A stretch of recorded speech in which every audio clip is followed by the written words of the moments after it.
Hi, my name is Aaron Linsdau. I'm writing my pen name as Aaron Belsing. This is Write With Me number 28. I'm doing a live stream number 28. I'm working on Island Dawn at Maui. I'm currently going to dictate chapter number, what am I going to dictate? Chapter number 35. I'm getting close to completing this novel here, and I'm just double checking to make sure the live stream is working before I get started, and it looks like we are live. Perfect. Good. So I dictate my novels. You can see with my headset here. I've got my lavalier microphone hooked up to a headset, and what I do is I dictate my novels, including Island Dawn on Maui, part of the Maui Desire Series, and that's how I roll my novels, and that's how I bring them to you, is I dictate them and then I clean them up on using the iOS voice app on the iPad and phone, literally the built-in one. So let's get started. I need to do a lot of dictation today, and I need to drink a little bit more water. Thank you very much for tuning in. Alrighty. Oops. All right. Let me respond to some chats here. All right. Hi, Nancy. Good to see you. Thank you very much. Let's get this started. Voice memos. Begin recording. All right, and there's the recording happening. Let's see, make sure I don't drop my iPad, because that would be funny. Just like that. Okay.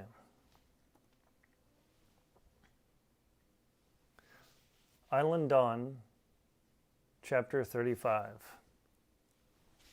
Mara watched as Dean's truck disappeared along the road as he left the house after she felt betrayed and asked him to leave for a little bit because she had no place to go. She sat in the house, creaking on the wooden chair on the plank wooden floor, the sounds echoing in the mostly empty house. She stood up, walked to the granite countertop, and then rested her forehead against the old golden oak wood cabinets. She sighed, breathing in, breathing out. She could hear the raspiness in her breath after being so upset that Dean, she felt, had betrayed her. He was supposed to consult her with any sort of repairs. She knew that the repair needed to be done because there was going to be a storm coming in a few days, and the damage on the small cottage that they had found together was not insubstantial. She pulled out her phone out of her jeans pocket and looked at it. She flipped up the calculator and divided 2.5 million by 2. She stared at that number, 1.25 million. That amount of money, she couldn't even ever imagine. That was lottery level money to her. She walked down the hallway as her footsteps echoed in the mostly empty hallway and went into her mother's bedroom. She thought about going into her Uncle Glenn's room, but it still had plywood, it had the water damage, and her and Dean had cleaned things up somewhat. She shook her head and then yelled out, "Why did you do that? I don't get it. I do, but I don't. All you had to do is just wait a few hours." She laid there on the bed, thrashing, looking at her phone, thinking about that 1.25 million. She could buy a house in Seattle. She maybe wouldn't have to work for a while. I mean, she was 29, right? She thought about that for a long time, then stood up and walked back to the living room, looked around, saw the ceiling fan swirling, and realized, oh gosh, that has dust on it. Her mind was beginning to spin out of control. She was having difficulty thinking straight, and she knew she was being irrational, but in the same time, it hurt her feelings that Dean couldn't have waited just a few hours until she was off with that phone call. She put on her shoes and walked outside, walking along the lanai on the house, inspecting the railings where they had been damaged by the storm, and looking at the plywood that now covered her Uncle Glenn's bedroom. She rapped her knuckles on the half-inch sheet of plywood, feeling the splinters nearly pushing into her skin. She turned around and walked and looked at the view from the deck, looking at the ocean across the landscape. I need some help, she thought to herself. She picked up her phone and dialed her roommate, Stephanie. In one ring, Stephanie answered. Mara, what's going on? You never just call, you always text. I saw there was a big storm in Maui. How did it go? Mara almost sobbed out an answer. We survived. The house was damaged, but I don't know if I want to do this anymore. Stephanie immediately replied, what do you mean, do this anymore? Do you not, are you and Dean breaking up? What's going on? Stephanie began stammering. Mara walked over. She said, hey, give me a moment. She walked over, her feet tamping on the echoing wood as she approached the door where one of the wooden chairs were.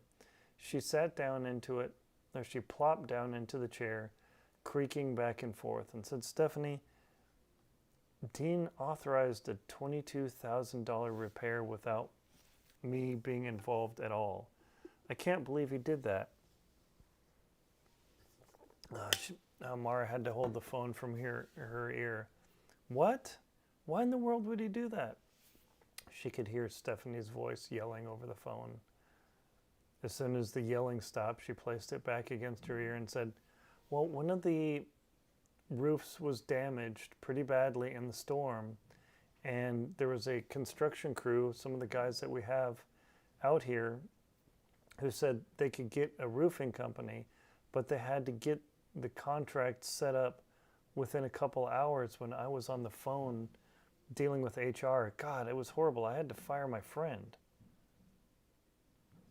Again, Mara held the phone a little bit from her ear as Stephanie's yelling continued to ring out over the call going from Seattle to Maui. So you're saying that he just did that without you? Are you sure he did that? Well, yes, he did that, and I couldn't answer the phone. I mean, one of my friends at my job, they had to fire her because of some stuff that happened. I can't even get into it. I'm not allowed to even talk about it. But it was kind of lame, but I didn't have a choice. They told me that's what I had to do. Oh my gosh, I'm so sorry, Mara. That must have been super hard on you. I wish I could go out there, but, I got a job here and, you're there. What do we do? That's bad. But Stephanie paused.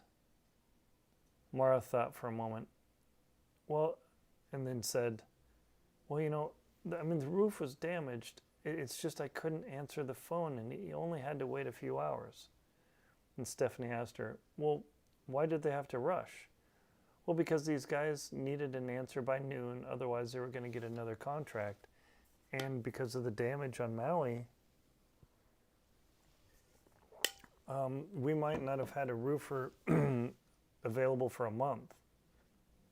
At that, the line went silent. The hissing sound of the speaker continued to come from the phone. And then Mara said, Stephanie, are you still there? Did we get disconnected? Stephanie's voice came back. Mara, wait a minute. You're saying that you couldn't answer the phone and Dean had to make a snap decision. But you were tied up. What was he going to do? You're my best friend, you're my roommate, but what was he going to do? I don't know. Couldn't they have waited a few hours? Did you ask Dean about that? Seriously? I did, Mara said in a groaning tone. She looked out at the swaying palm trees. Everything still wet from the storm. The ground was covered in torn up leaves all around. And the breeze continued to blow across, brushing her hair into her face. She flipped the strands of hair that had blown into her eyes across her left shoulder.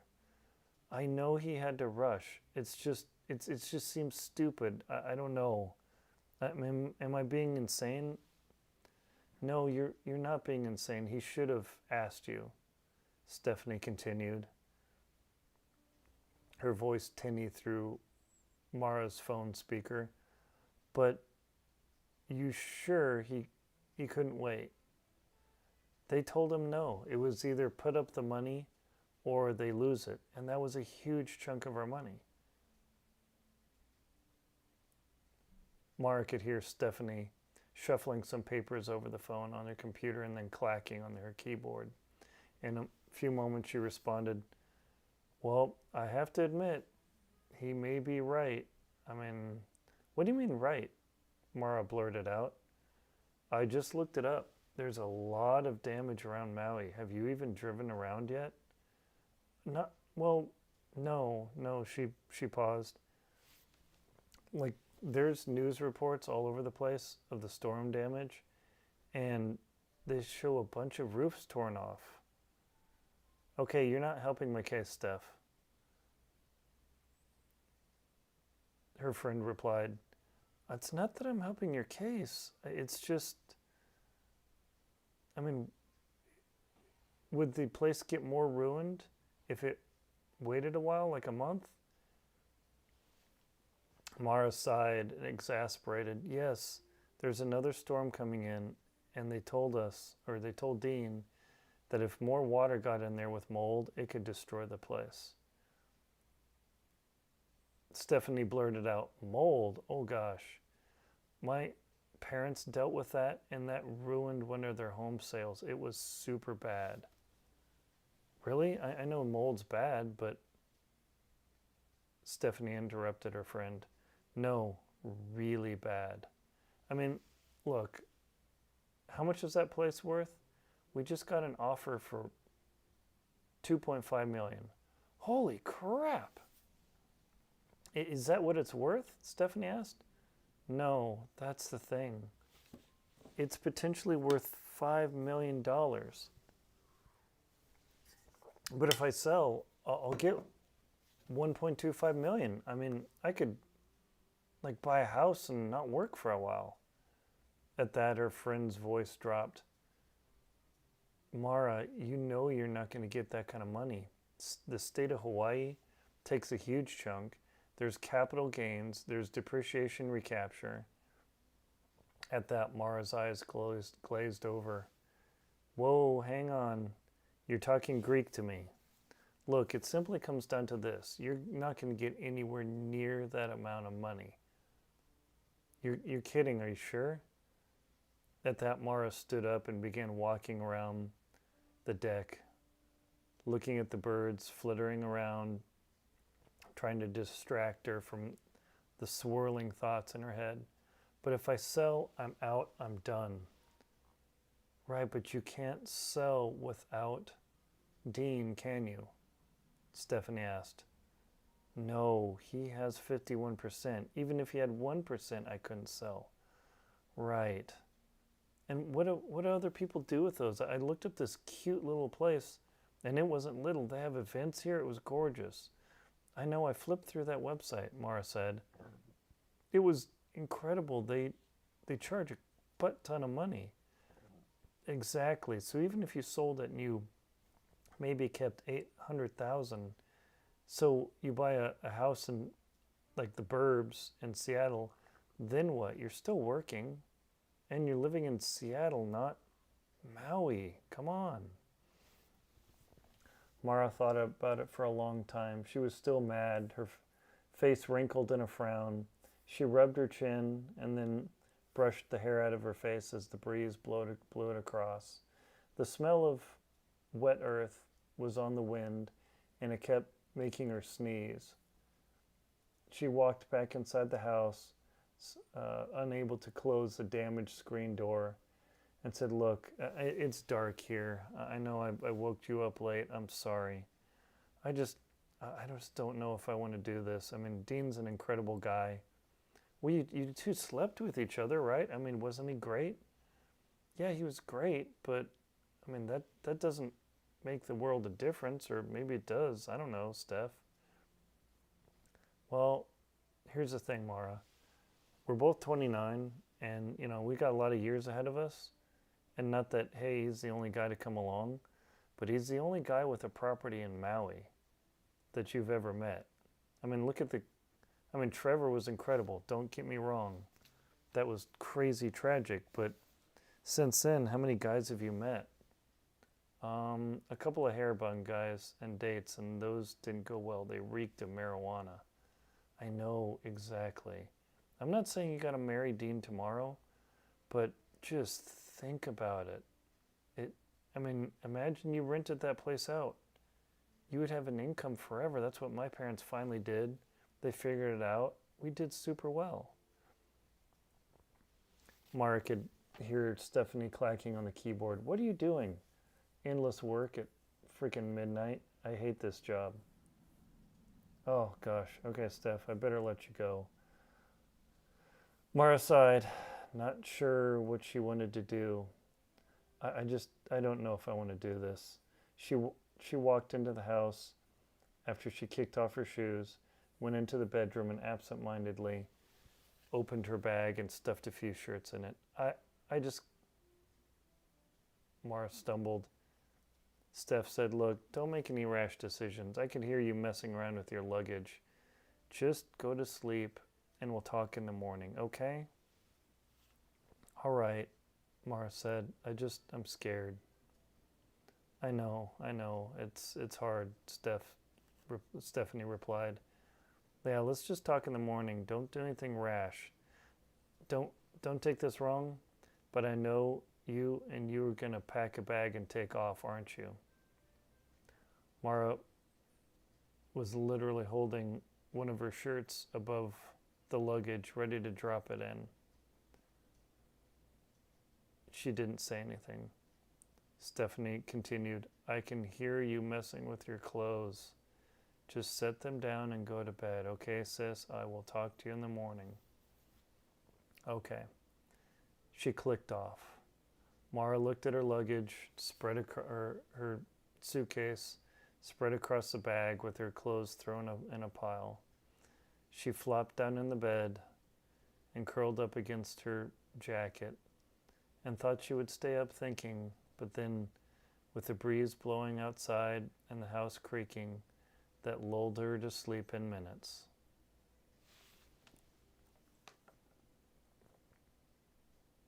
Okay. And done. Perfect. That was chapter 35, the big break.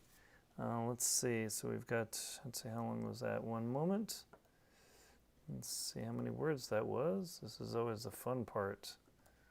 Chapter 35, transcript. Yeah, it's super cool. You just literally copy the transcript off the iPad and put it into Scrivener and we'll see what it's worth. 1 moment, stay tuned. Okay, house creaking, lulled her to sleep. Okay, got the whole thing. Scrivener, chapter 35. Booyah! Okay, I'm going to get OBS up here. That was 2,268 words, unedited, of course. But there you go. That is chapter 35 of Island Dawn on Maui, where I continue the saga of Mara and Dean as they have an unexpected inheritance of an entire plantation in Maui. This is part of my Maui Desire Series. You can see the poster there. And I've got three other books in the series besides this one. Please check out links below in the description to aaronbelsing.com. And also, please check out aaronrlinsdau.com, where I write thrillers, international travel thrillers, and also nonfiction works. Thank you very much for watching. I appreciate your support. You always stopping by. Please like, comment, and subscribe on the video, and I'll see you next time in the next Write With Me session. Goodbye.